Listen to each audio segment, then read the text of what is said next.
Shalom saudara-saudara yang diberkati Tuhan Yesus Kristus. Salam sejahtera buat saudara dimanapun saja berada.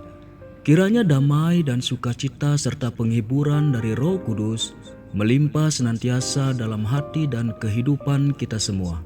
Sebelum kita mendengarkan renungan firman Tuhan, mari kita sama-sama siapkan hati dan mohon hikmat Tuhan dalam mengerti kebenarannya. Mari kita berdoa. Bapa kami yang di surga, Bapa yang kami sembah dalam nama Tuhan Yesus Kristus. Kami mengucap syukur atas semua yang baik yang selalu Engkau limpahkan bagi kami.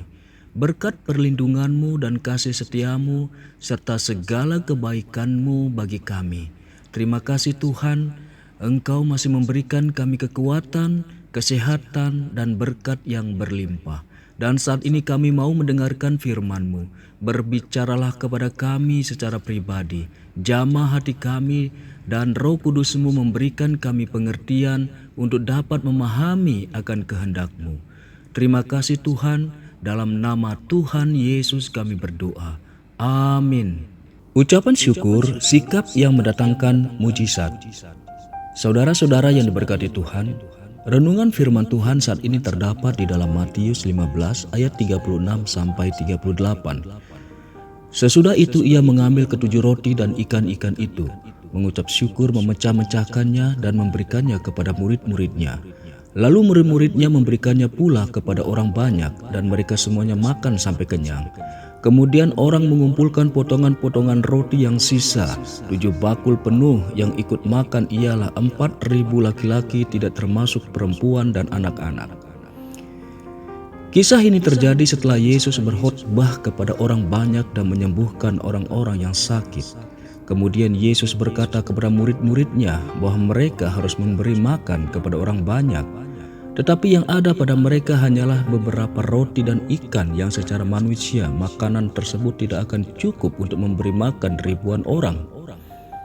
Yesus meminta murid-muridnya untuk membawa makanan tersebut dan kemudian mengucap syukur atas makanan itu. Setelah ia memecah-mecah roti dan membagikan kepada orang banyak, secara ajaib semua orang dapat makan dengan kenyang, bahkan ada sisanya. Apa yang tadinya tidak mungkin menjadi mungkin. Apakah rahasia di balik mukjizat yang terjadi itu? Rahasianya ada pada pengucapan syukur. Ada kuasa di dalam ucapan syukur. Ucapan syukur merupakan cara di mana kita menyerahkan segalanya termasuk masalah-masalah yang kita alami kepada tangan Tuhan. Ucapan syukur merupakan cara di mana kita berserah sepenuhnya. Ucapan syukur merupakan cara di mana kita mengatakan kepada Tuhan bahwa kita mau dibentuk dan diproses dengan caranya. Ucapan syukur merupakan cara di mana kita membiarkan kasih Tuhan mengalir dalam hidup kita. Ucapan syukur merupakan cara di mana kita membiarkan kuasa Roh bekerja. Ucapan syukur merupakan cara di mana kita membiarkan kuasa Tuhan bekerja mengubah hidup kita. Ucapan syukur merupakan cara di mana kita meninggalkan segala keinginan kita dan menerima atas apa yang sedang terjadi, bahkan dalam keadaan yang paling buruk sekalipun. Dan masih banyak lagi yang bisa kita peroleh dari sebuah ucapan syukur. Bagaimana kita mengucap syukur? Ucapkanlah terima kasih kepada Tuhan atas apa yang masih kita miliki.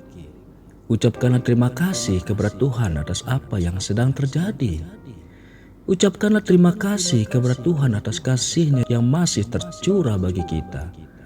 Ucapkanlah terima kasih kepada Tuhan atas kesempatan yang masih Tuhan berikan bagi kita. Ucapkanlah terima kasih kepada Tuhan atas apa yang kita kerjakan. Dan masih banyak lagi cara lain untuk mengucap syukur kepada Tuhan. Sama seperti kisah mujizat yang terjadi di atas, hal itu juga dapat terjadi dalam kehidupan kita.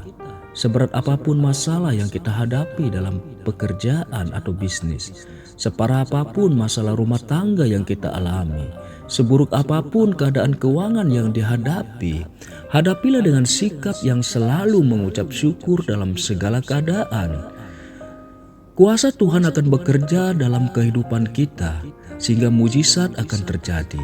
Pekerjaan kita akan dipulihkan, hubungan keluarga juga akan dipulihkan, bahkan keuangan yang serba minim juga akan dipulihkan. Ucapan syukur akan mendatangkan kuasa Tuhan dalam kehidupan kita. Tuhan akan mencurahkan Roh-Nya agar bekerja dalam kehidupan kita, memberi kita hikmat untuk melakukan apa yang benar di mata Tuhan dan yang sesuai dengan kehendak-Nya. Apa yang tidak pernah kita pikirkan itu yang akan Tuhan berikan bagi kita. Kuncinya ada pada ucapan syukur. Janganlah bersungut-sungut atas apa yang kita alami, karena sungut-sungut tidak akan menyelesaikan masalah. Tetapi sebaliknya, ucapan syukur akan mendatangkan berkat berkelimpahan atas kehidupan kita. Nama Yesus ditinggikan. Ucapkanlah syukur senantiasa atas segala sesuatu dalam Tuhan kita Yesus Kristus kepada Allah dan Bapa kita. Efesus 5 ayat 20. Amin. Saudara-saudaraku yang dikasihi Tuhan, setelah kita merenungkan firman Tuhan yang singkat ini, saya rindu kembali mengajak saudara-saudara untuk berdoa. Mari kita berdoa. Bapa kami yang di surga, kami mengucap syukur atas firman-Mu yang telah kami dengar dan renungkan. Firman-Mu yang mampu mengubah hati kami dan memberi kami kekuatan yang baru dalam melakukan segala aktivitas dan rutinitas kami. Berkati bangsa dan negara kami Indonesia, saudara-saudara kami yang mengalami pergumulan, baik pergumulan sakit penyakit, musibah dan bencana, serta masalah dalam keluarga dan lain sebagainya. Kami tahu hanya Engkau Tuhan yang mampu menolong segala pergumulan yang kami hadapi. Biarlah Engkau buka jalan dan kiranya Roh Kudus-Mu terus menuntun hati kami untuk mengerti kehendak-Mu dan menjadi pelaku firman-Mu. Terima kasih Tuhan, kami serahkan semuanya ke dalam tangan-Mu.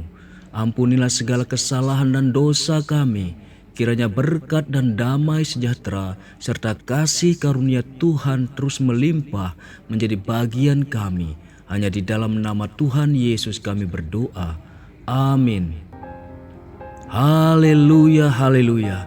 Saudara yang dikasihi Tuhan, saya percaya firman Tuhan saat ini sudah menjadi berkat dan kekuatan bagi kita semua. Tuhan Yesus kiranya memberkati. Sampai jumpa pada renungan berikutnya.